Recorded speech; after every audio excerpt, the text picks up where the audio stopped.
A few weeks ago, 2 cases of poliovirus were discovered in New York.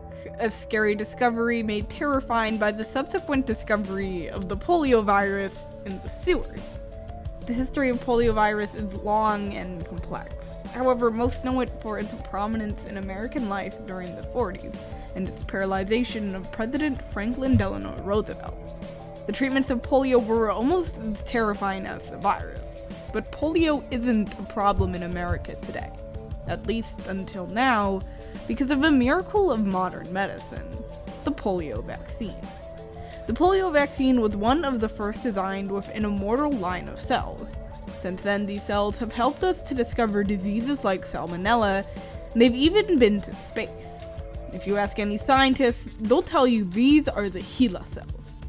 But you'd be hard-pressed to find one who could tell you what the HeLa in HeLa stands for. My name's Marianne, and I'm here today with Olivia to talk about the HeLa cells, past uses, potential future discoveries, and the ethical dilemma behind them. So Olivia, what do you know about the HeLa cells? So, according to the Embryo Project Encyclopedia, HeLa cells are a cell line that are considered immortal because they've lasted since the 1950s. They haven't stopped growing. In fact, they grow 20 times more rapidly than a normal human cell. These cell lines, which cell lines in general are samples of cells from typically humans, which are grown in labs and typically die 3 weeks or even sooner after being cultured. But the HeLa cells are different. They just have been kept alive in various parts of the world and are now a common medium to conduct experiments with. Okay, so these immortal cells would probably be pretty useful in developing new vaccines and other medicines. Yeah, they really have. In fact, their genetic material is identical to each other, so they're able to be used in mass experiments. They're used in multiple different labs everywhere, especially with the polio vaccine. They were able to create many experiments to try to figure out the right combination of antibodies which would actually fight the polio virus. They were able to do this in 1955, and polio has since been eradicated in multiple parts of the world. Okay, so the polio virus was pretty obviously a big deal. Looking at the research produced by the National Institute of Medicine, the amount of people who are contracting the polio virus has gone down 99%. Have we seen anything else like it since? For sure. The COVID-19 vaccine was just recently created in the past few years. And this is a perfect example, just like the polio vaccine, how HeLa cells were used in multiple experiments by how rapidly they're able to produce and how just like the sheer volume of cells that scientists have access to. They were able to, according to a Harvard article and study, were able to figure out the proteins that were helping the virus penetrate the cell, and with this knowledge of which proteins can and will help prevent the virus from getting into the cell, we were able to create the vaccine and make it very quickly and make it very accessible to a lot of different people. Okay, so they've been vital in developing vaccines in both the past and today, but I've also been reading from that same National Institute of Medicine source about other contributions they've made. For instance, in 1956, they were vital in helping us to understand the effect of the X-ray on human cells. They were able to show us the damaging effects of the radiation.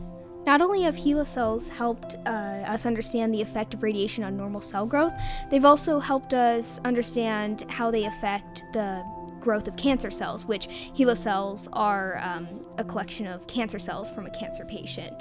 They also have been crucial in developing a vaccine to prevent cancer, this vaccine being the HPV vaccine.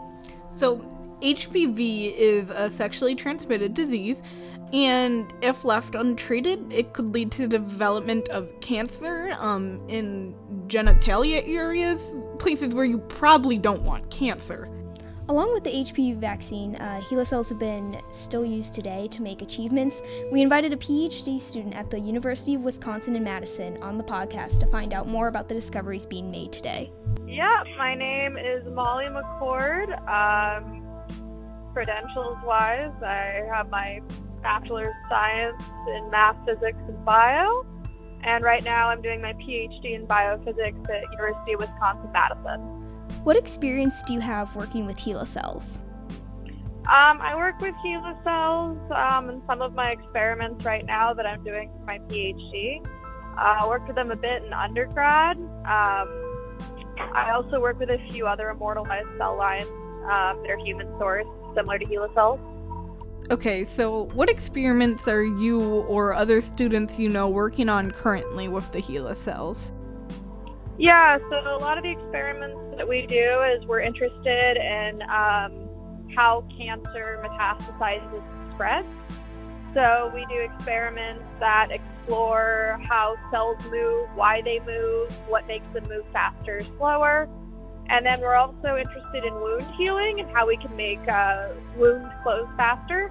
And we use those cells in different wound healing experiments and creating different extracellular treatments to optimize wound healing and to better understand why cells move the way they do and how we can best optimize what we know for human health.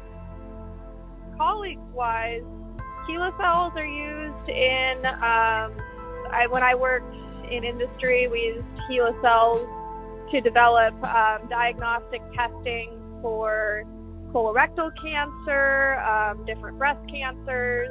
A lot of current cancer markers can be dated back to HeLa cells. There's a lot of different personalized cancer treatments that HeLa cells are associated with. Personally, I haven't discovered anything because I'm brand new here, but when I worked in industry, there was a lot of different in vitro diagnostics that were developed based off of HeLa cells and that have been able to not only diagnose people with cancer and give them a better understanding of what they're going to be dealing with, but there's a good amount of treatments that also have a close association with those kind of cell lines. These could be beneficial to various fields of science, especially to the medical field. However, HeLa cells aren't always purely beneficial. HeLa cells frequently contaminate other cell cultures. Molly, why are other cell lines so easily contaminated? So HeLa cells contaminate other cell cultures if you're bad at cell culture. So when I culture my cells, you never mix cell lines. I think that is, people tend to try and play that card as a swing of just trying to downgrade HeLa cells. If you're bad at cell culture, you're going to get contamination. But if you're careful about how you culture your cells, then you're not going to get contamination. Cells are great. Yeah, and this is still an issue that scientists deal with today. It was just worse in the late 1900s because procedures for keeping a sterile environment just weren't as detailed. And with that, not only are HeLa cells a topic of debate over contamination, there's also a major ethical dilemma because of where HeLa cells originated from and how they became a worldwide used cell line. Many people, including scientists, don't know about the ethical and moral issues surrounding the origin of the cells, and some don't even know what HeLa stands for. When HeLa cells were becoming a popular cell line among scientists, little was known about the cell's origin. For a time, many scientists thought HeLa stood for Helen Lane or Helen Larson, but the real name of the woman behind the cells was Henrietta Lacks. We looked at a book called The Immortal Life of Henrietta Lacks by Rebecca Skloot, where we found out that Henrietta grew up in poverty on a tobacco farm in Clover, Virginia. She lived with her grandfather, where she eventually met her husband, David Lacks. They had 3 children together, and when she was pregnant with her 4th, they moved to Baltimore, Maryland, because David got a new job. When she was pregnant with this child, she began to notice a pain in her lower part of her stomach, and she said it felt like there was a knot up in there.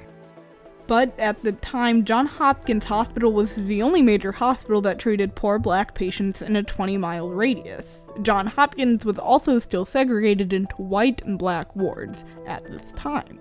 Because of this, many black residents in Baltimore didn't want to go to the hospital as the drive was long and they couldn't understand what the doctors would tell them.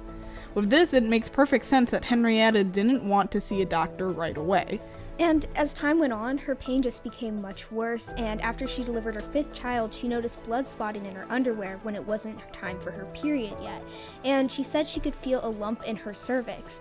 Henrietta then went to Johns Hopkins to see Dr. Howard Jones, and she explained that she found a lump, and when Dr. Jones examined her, he described it as a hard mass the size of a nickel that was purple and shiny. This is when Dr. Jones took a sample of the mass and ended up sending them to his colleague, the head of the Tissue Culture Research Department at Johns Hopkins, George Guy. This sample, however, was taken without Henrietta's consent. During this time, doctors could take biological samples from patients without written consent, and many doctors would exploit black patients by taking samples mainly from black patients. Eventually, Henrietta received radiation treatment, which turned her stomach a black, charred color. The radiation didn't stop her cancer because she had the invasive type of cervical cancer. Her cancer was growing at an abnormally fast rate, and during this time, there was a theory from a doctor named Dr. Taylinde, who believed non-invasive cancer should be treated aggressively so it didn't turn into the invasive type. This is why Dr. Jones took the initial sample of Henrietta's cervix so research could be done on Taylinde's theory. Henrietta died at the age of 31. Meanwhile, George Guy, the tissue culture researcher with a sample of HeLa cells, was growing her cells in his lab with the help of his wife and his assistant. Guy quickly discovered that, unlike other cell lines, HeLa cells didn't die after a couple of weeks. In fact, the cells multiplied at a rapid rate and continued to thrive. Guy sent samples of the cells to other scientists, which is how the scientists gained access to HeLa cells around the world. Along with the ethical concern over her cells being taken without her consent, there was no financial compensation to the family for all the money made off of her mother's cells. Yeah, this has been a topic of debate for years, and the family even went to court over this issue, but no decision has ever been reached. The family of Henrietta also wants people to remember Henrietta not for her cells, but for who she was as a person. Her friends and family would describe her as a fun, loving person who painted her nails red. She'd always keep them that color. She never had chipped nails. And she played games with her children when she was in the hospital, and ultimately she would do anything for those she loved.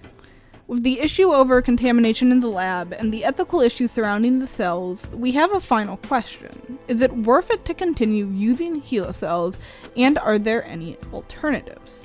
Let's turn it back over to Molly to explain any alternatives to using HeLa cells.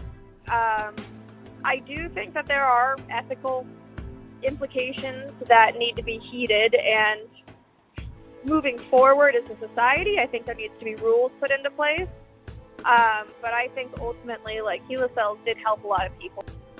HeLa cells have become close to an unreplaceable aspect of medicine, and the different contributions they've made throughout the years are unparalleled by anything else.